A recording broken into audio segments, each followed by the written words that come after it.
नमस्कार, साफ संदेश से मैं अनिल कौशिक। आज हम पहुंचे हैं बिरान गांव में, जो नवनिर्वाचित प्रधान हैं अनिल जी औलख, उनके निवास स्थान पर। और अनिल जी हमारे साथ ही है और अपने परिवार, अपने समर्थक और अपने फैमिली के साथ। तो उनसे जानते हैं कुछ ऐसी बातें जो उनके दिमाग में होगी, उनकी प्लानिंग में होगी, और कैसे अप्रत्याशित जीत को वो देख रहे हैं। तो सबसे पहले आपको साफ संदेश और सुल्तान केसरी परिवार की तरफ से अनिल जी बहुत बहुत बधाई। बहुत बहुत धन्यवाद आपका। अच्छा, मैं अब सबसे पहले आपसे ये जानना चाहूँगा कि क्या आपने सोचा था ये प्रधान का पद जो है आपको प्राप्त हो सकता है? नहीं, सोचा तो था ही, तभी मंजिल मिली है।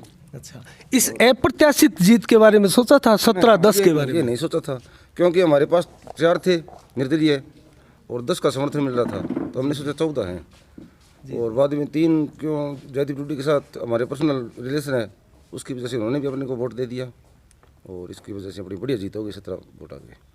नहीं, ये किस तरह ये मतलब ढाणी में आई प्रधानी चलकर, थोड़ा सा इसके बारे में खुलासा करें। परम पिता परमात्मा की देन है, उसी की वजह से ये सारा खेल बना है। सारे समर्थक आए अपने, नहीं तो अपना तो मकसद और था। नहीं, एक चर्चा कस्बे में मैं अब खुल के आपको भी बताना चाहिए, और पूरी पब्लिक जो है भादरा की वो जानना भी चाहेगी। आप पूरी पब्लिक का नेतृत्व करेंगे, वो सारे ग्रामीण क्षेत्रों का नेतृत्व करेंगे। एक विवाद था बलवान जी विधायक जी के साथ में, उससे क्या हुआ कि वो सोल हो गया अचानक? नहीं, सोल तो पर देखो, परिवारों में विवाद तो होते ही रहते हैं, सबके होते हैं। कभी राजीनामा हो जाता है, कभी विवाद होता है, और रिश्तेदारी होती है, परिवार हो, ये तो कोई खास बात नहीं है। फिर ये अब तो खेल ही ऐसा बन गया जिसकी वजह से हमारा राजीनामा भी हो गया, हम एक भी हो गए, और अब सबका साथ सबका विकास करेंगे, ऐसी कोई बात नहीं है। अच्छा, एक चीज़ मैं और थोड़ा पूछना चाहूँगा आपसे। ये प्रधानी जो है वो बहुत घूम के आई है, कभी छानी गई थी, कभी कहीं गई थी, कभी कहीं गई थी, और 4 जो निर्दलीय थे, आप भी उनमें से हैं, उन चारों के पास ही लगभग गई थी, और फिर अचानक आपकी तरफ कैसे इसका रुख हो गया, इसके बारे में कुछ? नहीं, हम चारों निर्दलीय साथ ही थे। अच्छा। अगर किसी पर सहमत होते तो हम तैयार थे उसके लिए भी। आखिर में ये मेरा नाम निकल गया तो तीनों ने समर्थन दे दिया और इससे हम प्रधान बन गए। अच्छा, तो क्या बलवान जी खुद आए थे मनाने आपको? बिल्कुल, बलवान जी खुद भी आए थे, उनके पिताजी भी आए थे, उनके और यार मित्र भी आए थे, सभी आए थे। तो एक बार सुनने में आया था कि आप है ना थोड़ा सा कड़ा रुख कर लिया है, आपने इनकार कर दिया और कुछ चीज़ें आपने फेंक दी थी, नहीं हम वो नहीं, सुनने की बात यह है कि संजीव जी ने भी हमारे को बुलाया था प्रधान बनाने के। अच्छा। लेकिन आखिर में ये सोचा, ये आगे चलो रिश्तेदारी सोल्व होती है, सारा सिस्टम ठीक होता है, तो इसकी वजह से हमने इस पार्टी से प्रधान बन गए। आपने संजीव जी का नाम लिया तो मुझे याद आया, 2-3 दिन पहले एक चर्चा थी कि संजीव जी आपके ऊपर सहमति बन रही है और आप संजीव जी के पाले में थे। बिल्कुल थे, ऐसी कोई बात नहीं, बिल्कुल थे। तो फिर कैसे वहाँ से आना हुआ? दोनों के पास 10-10 थे और दोनों ही मेरे को प्रधान बनाना चाहते थे। फिर ये थोड़ा रिश्तेदारी का मामला था, ये नज़दीक हो गया, इसमें हमारा परिवार भी एक हो गया, रिश्तेदार भी एक हो गया, तो इससे थोड़ा ये अलग। हाँ, संजीव जी ने ये कहा था कि अगर आपको प्रधान बनाते हैं और आपकी रिश्तेदारी का जो झंझट मिटता है तो आप वहीं जाओ। नहीं, एक चीज़ सुनने में आ रही थी कि भी जितपुरा वाले जो ठाकुर परिवार है उनसे भी, उनका राठौड़ परिवार है उनसे भी, वो उनकी पहले ही तलखी थी और वहाँ भी कुछ हो रहा है, उन्होंने भी प्रधान का पद मांगा था। नहीं, उन्होंने कोई प्रधान का पद नहीं मांगा था। हमारे चारों में किसी पर सहमति बने। अच्छा। ये हमारे चारों निर्दलीयों का विचार था। चलो, ये तो परिवार की आपसी वो थी और ये अच्छे ढंग से वो निपट गई। अब मैं एक चीज़ पूछना चाहूँगा आपसे। अब आप भादरा तहसील के प्रधान हो और आपकी क्या योजना है विकास कार्यों? देखो, योजना तो ये है कि हम सरपंचों को बढ़िया बजट देंगे, बढ़िया काम करवाएंगे। हमारे में ये नहीं है उस पार्टी का सरपंच है, उस पार्टी का सरपंच है, हम सबको एक मान के और सबका विकास करेंगे। अच्छा। एक प्रधान जी, अभी जो हम चल कर आए थे, ये छानी से जो बिरान की ये जो मेन रोड है उसके ऊपर ऐसा लग रहा है कि तत्कालीन ही पेचवर्क की आवश्यकता है, और नई भी अगर बन जाए तो जर्जर ही है सड़क, तो उसका भी एक है। तो ये आप तोहफा कब देंगे बिरान के लोगों को? बिल्कुल, सबको, सब जो जगह ये जैसे गांव की फिरनी है खराब हो रही है, ये सड़क खराब है और गाँव में भी खराब हालत है, तो सब ठीक कराएंगे। अच्छा, ये आपकी योजना बढ़िया तरीके से आप उसका खाका तैयार करेंगे, है ना?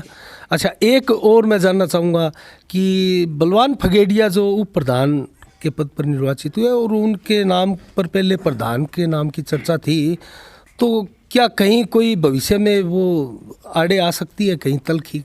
नहीं, भविष्य में आने वाली क्या बात, उसको प्रधान बना दिया, उनका प्रधान बन नहीं रहा था, तो वो तो ऐसी कोई बात नहीं है, उन्होंने सहमति बनाई मेरे पे और हम प्रधान बन गए। मतलब अब किसी प्रकार का माकपा में विवाद नहीं है? नहीं, माकपा में विवाद मेरे को तो कोई नजर आया नहीं, मेरे पास तो सब सहमत होकर आए थे। अच्छा अच्छा। पहले अगर उनका था तो अपने को पता नहीं है। तो और आप अपने क्षेत्र की जनताओं को कुछ कहना चाहें, क्योंकि इतनी अप्रत्याशित जीत आपने यहाँ से दर्ज की है? देखो, जनता का तो बड़ा सहयोग रहा, हमारे गांव का फुल सहयोग रहा, ब्लॉक का भी बढ़िया सहयोग रहा, इसके लिए हम आभारी हैं। और सभी पंचायतों में जाएंगे, सभी से संबंध बनाएंगे और जो भी काम होगा हम करेंगे। तो कोई विशेष योजना प्रधान जी आपकी अगर कि ये तहसील में हम करना चाहेंगे ताकि मतलब जनता में अच्छा मैसेज जाओ? देखो, अभी तो हम बड़े हैं और चार्ज लेंगे, बैठेंगे, सोचेंगे, काम तो कराएंगे। हमारा तो ये प्रयास है कि जो पीछे प्रधान थे उनसे हटकर अलग काम करें, कुछ अलग काम करेंगे, है ना? अच्छा, एक चीज़ मैं कहना चाहूँगा, जैसे राजस्थान में सरकार तो कांग्रेस की है और यहाँ विधायक तो माकपा के हो गए, और आप भी माकपा की टिकट से ही आपका प्रधान का वो हुआ है, तो उसके अंदर आपको लगता है कि सरकार आपको बजट देगी बढ़िया तरीके से? नहीं, सरकार बजट क्यों नहीं देगी? विधायक भी तो कांग्रेस का समर्थन कर रहे हैं, वहाँ उसकी सरकार बचाई है, तो बजट तो उनका देंगे। अच्छा, एक चर्चा और है क्षेत्र में, एक चर्चा ये है कि ये विधायक जी हैं वो धीरे धीरे आगे है ना कांग्रेस का रूप लेते जा रहे हैं, और कांग्रेस तो यहाँ पर लगभग ख़त्म हो गई, लोग बाग देख भी रहे हैं, तो क्या कांग्रेस में ये तब्दील हो जाएगा सारा सिस्टम? नहीं, ऐसी कोई बात नहीं, कांग्रेस में नहीं जा सकते।